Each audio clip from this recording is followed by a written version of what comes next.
Hello and welcome to the channel. I'm so glad that you've decided to join me today.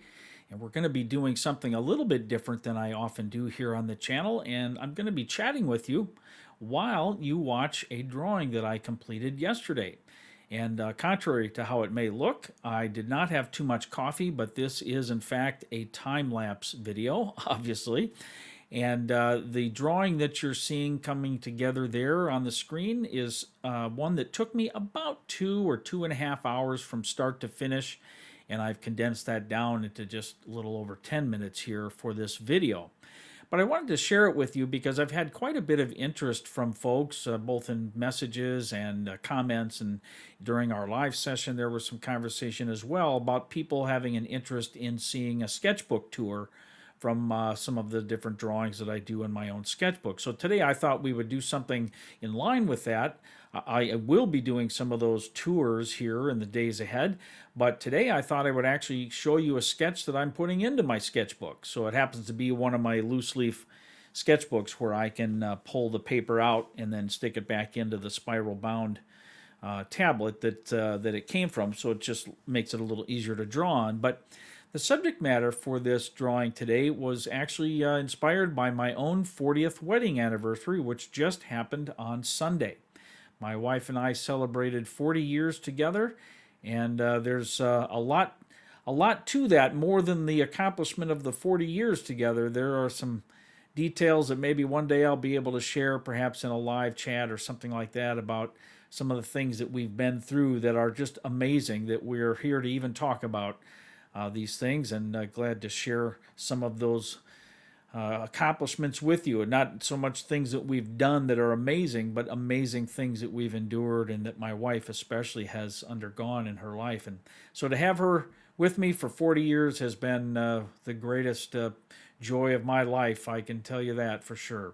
And so this drawing is to celebrate that anniversary. The 40th wedding anniversary is known as the Ruby anniversary, and obviously, with the ruby there, I've drawn a large gem, much larger than I would ever be able to afford in real life.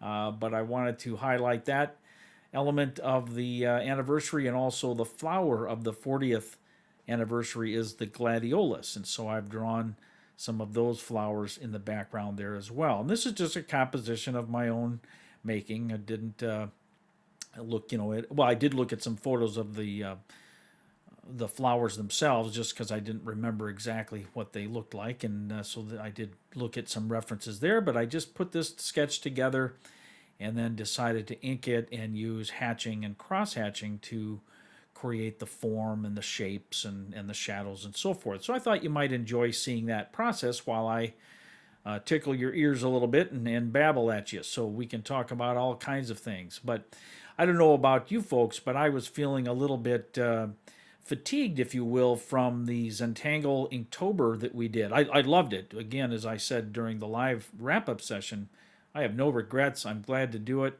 I will do it again in the coming years, hopefully, and enjoy that as well.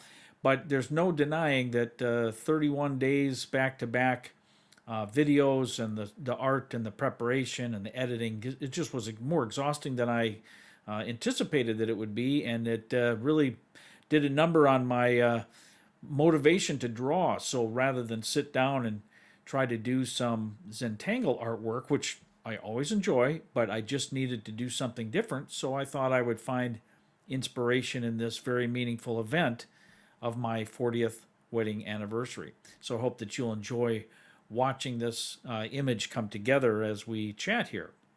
But I know finding inspiration in art is sometimes challenging for an artist. And if you've been drawing for any length of time, you may have encountered those days when not only is the motivation not there, but even if it was there, you're just not sure what to draw. What in the world should I sketch or draw or doodle or Zentangle today?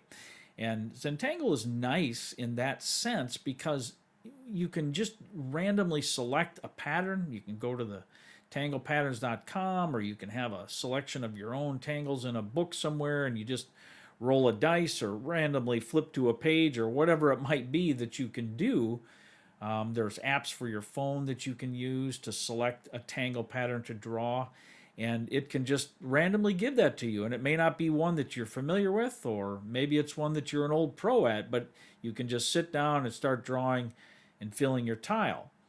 And that's a great thing about Zentangle art. One of the reasons I do enjoy it is that it doesn't always require a lot of thought or any pre-planning. You can just sit down and draw and have the fun of creating, the fun of putting pen to paper, as I say, but without having to have a super plan or lots of reference photos or anything like that. And it's kind of nice. But there are those times when, as great as that may be, as an artist, I just want to draw other things. I want to actually create something that is recognizable, that is an image or tells a story or is just something in my own imagination.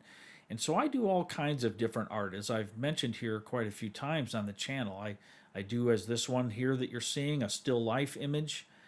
And I do portraits, I do science fiction characters, and just all kinds of crazy things that might come out of my brain. I love my cartoons, as you know from following along on the channel if you have.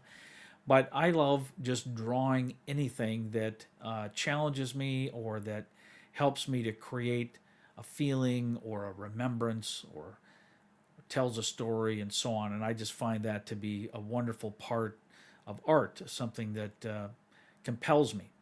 But there are those days, as I said, when no matter what you like to draw, no matter how much you like to draw, you just feel dry. Like, I don't know what in the world to even start with, what to do other than doodling. Well, I can make some suggestions here that I tend to use. There's some practices, some techniques that artists use to kind of generate cold turkey, so to speak, or just sitting down without a plan and just kind of generate ideas. There's some techniques and tips that I might share sometime here on the channel. But one of the things I like to do is to find an inspiration in nature. So I'll go outside and look at leaves or trees or plants, or I'll pull something out of the refrigerator even, some vegetables or fruit or something, and set it somewhere interesting and try to create a likeness, try to draw that image with shape and form and shadows and tonality and so on that helps to capture that image. And even if I take some liberties with it, even if I draw things in a way that doesn't perfectly represent what I'm looking at, it still is an exercise in creativity. It lets me stretch my artistic wings, so to speak, or my artistic legs, either in learning new skills or perfecting old ones, or just doing something that's creative, something that will be appreciated by others perhaps, but more importantly, it will be appreciated by me as I spent the time drawing it and creating it and benefiting from that calming and relaxing process. So I think that's great. So sometimes it's maybe just something outside itself. I like to take walks when the weather permits. That may not be much in my future here for a while for walking, just because we received our first snowstorm of the season yesterday, last night, and today. And we've got, a foot or so of snow outside, and it's going to make walking a little more unpleasant unless you're a real snowshoe type of person, which I tend not to be. But once I get acclimated to the winter itself, I suppose I'll find my way to throw on my boots and a heavy coat and go outside and enjoy walking in that fresh, crisp air. But I might even pop a video in here if I can remember during the editing process and show you what just a few days ago we had such a beautiful sunrise here, and I took some quick video footage off near my porch. And then this morning I took some more footage of the snow so I could show you the difference that a day makes here in the world that I live in. And I know many other folks live in this part of the country as well, and they will certainly be familiar with this sudden change in seasons, and they tend to get dramatic sometimes from one day to the next. So it's quite interesting to do that. But back to that inspiration from nature. So I was outside here not too many days back before the snows were flying, and was doing a little cleanup in my yard, and I walked up to one of my little flower gardens along the house and discovered a salamander.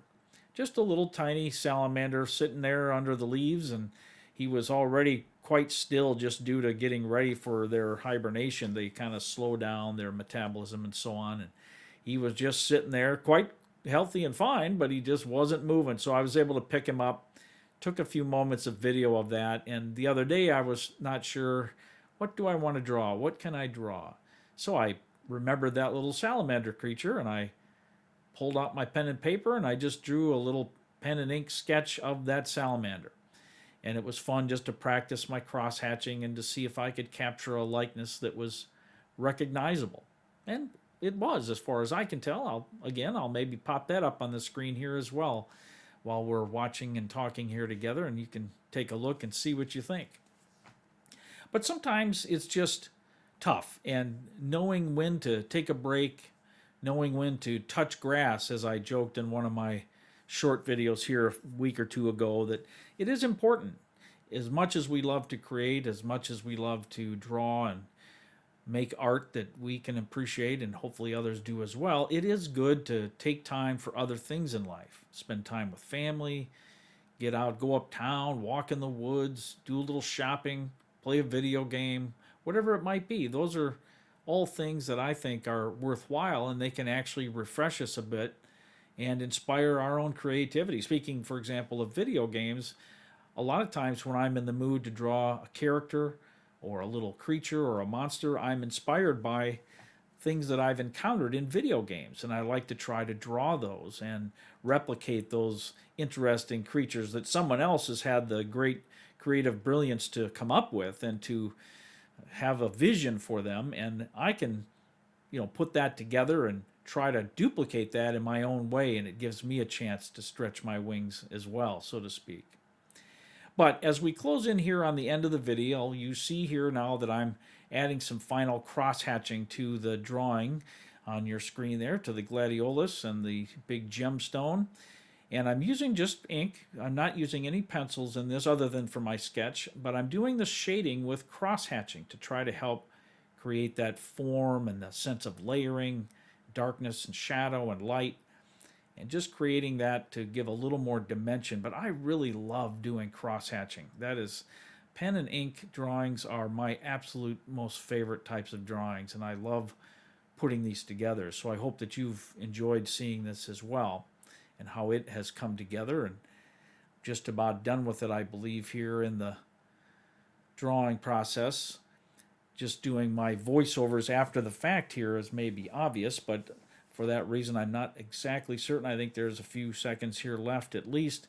But let me just end by saying thank you so very much for taking the time to watch with me, to chat with me, to listen to me ramble on. But I hope that you've been inspired, and I hope you found a few ideas for your own creativity.